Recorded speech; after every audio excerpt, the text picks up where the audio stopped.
Good morning. We're inbound with a 51-year-old female. Chief complaint today is lower right quadrant pain, nausea. It's kind of hard really to put into words why you stay in the field. You never have the same day twice. Last set of vitals, heart rates. But you go out and every day you come home and you know that you help somebody. My schedule is chaotic, but it's really not unique. EMS as a whole, everybody works 2 or 3 jobs to make a living. It's just a sad reality of the job that I love doing, that I have to do it a lot.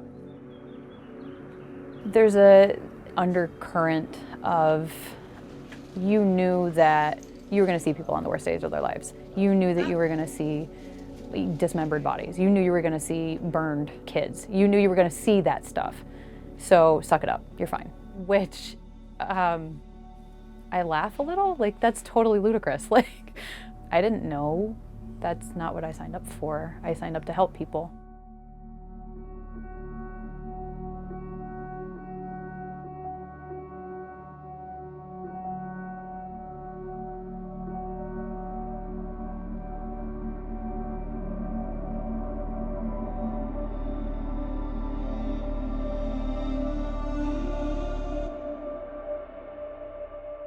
Having a history of mental illness, I think, makes me a little more sensitive to the everyday stressors that my patients are dealing with. Ready? I mean, because there were days that I couldn't get out of bed. You know, my depression was so bad. I needed something to get me out of bed every day. And for me, that was literally waiting for the pager to go off and get up and help somebody, because it meant that I had purpose. It meant that I meant something to somebody, you know?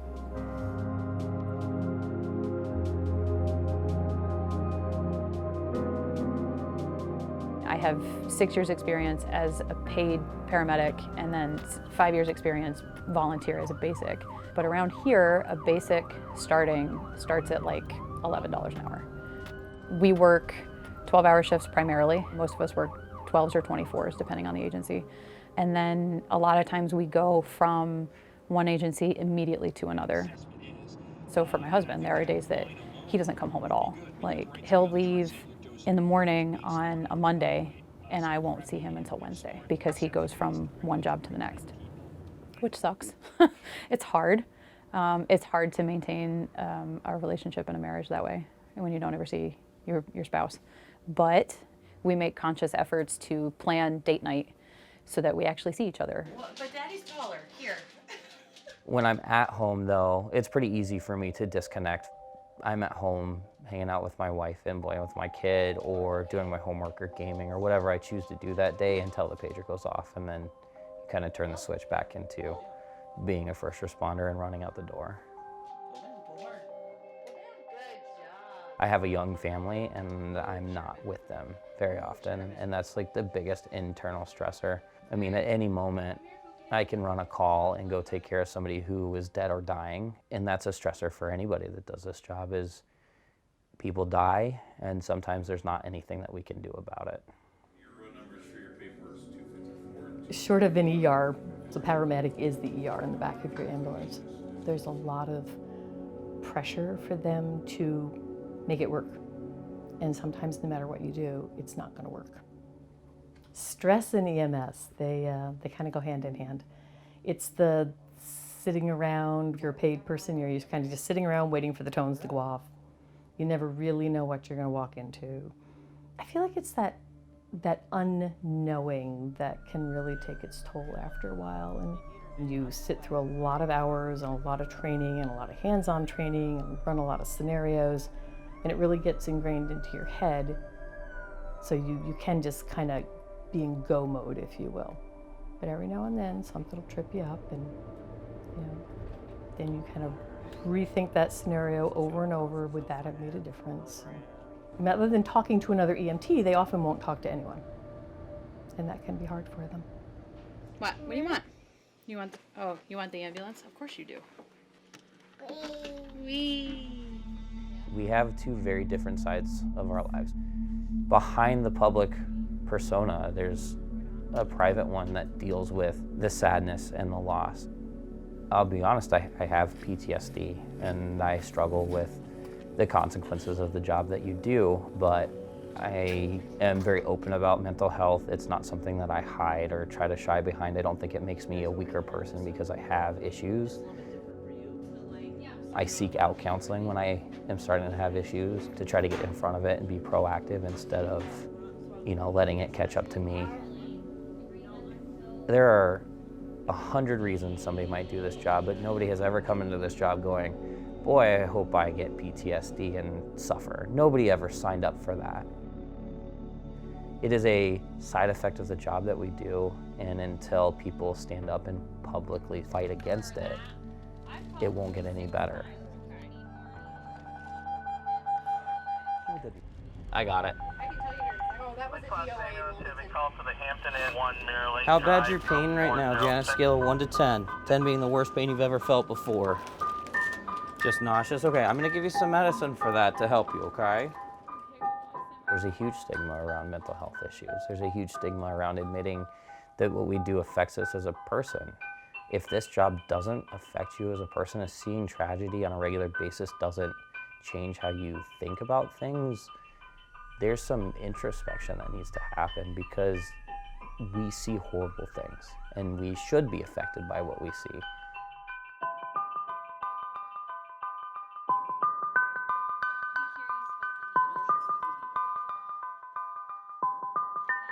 I think about Shane every day. I got to know Shane on an emotional level, dealing with his illness. I knew his demons that not everybody else knew. I knew what he struggled with, and when he finally lost that struggle, there's a lot of guilt. There's a lot of personal regret, and I know it's unrealistic, but maybe if I had talked to him more or gone to visit him, I could have stopped it. I could have changed something. Losing my partner was absolutely awful.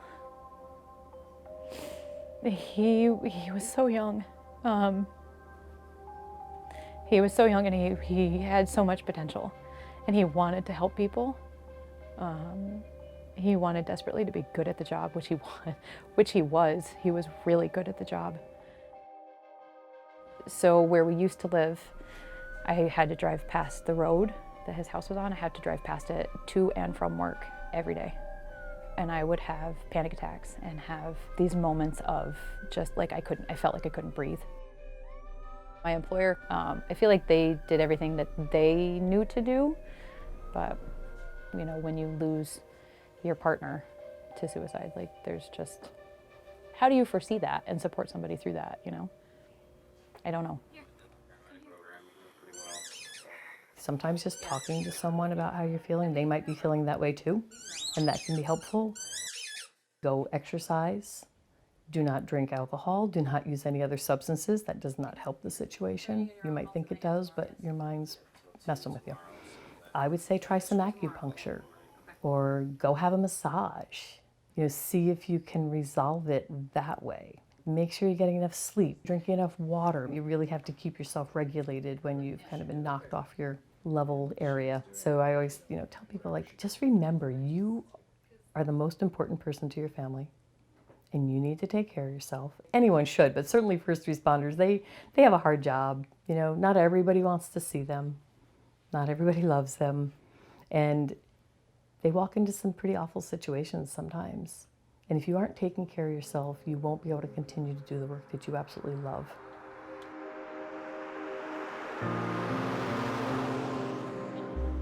We got pregnant in February, and Shane was in June. Yeah, I was 4 months pregnant.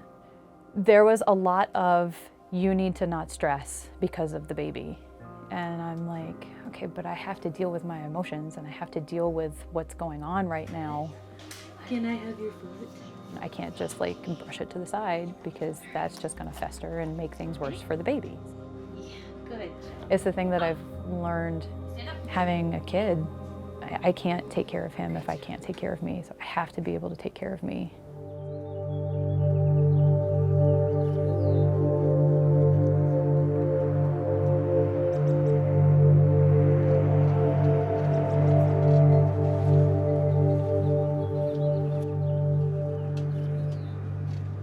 So I just started a new job because I had a patient that reminded me so much of him. And I literally just, when I was done with the call, I just remember walking out to the ambulance and looking at my partner that day and I just was like, I'm done. I can't keep exposing myself to this trauma over and over and over again. It'll kill me, quite literally. So I can't do it anymore.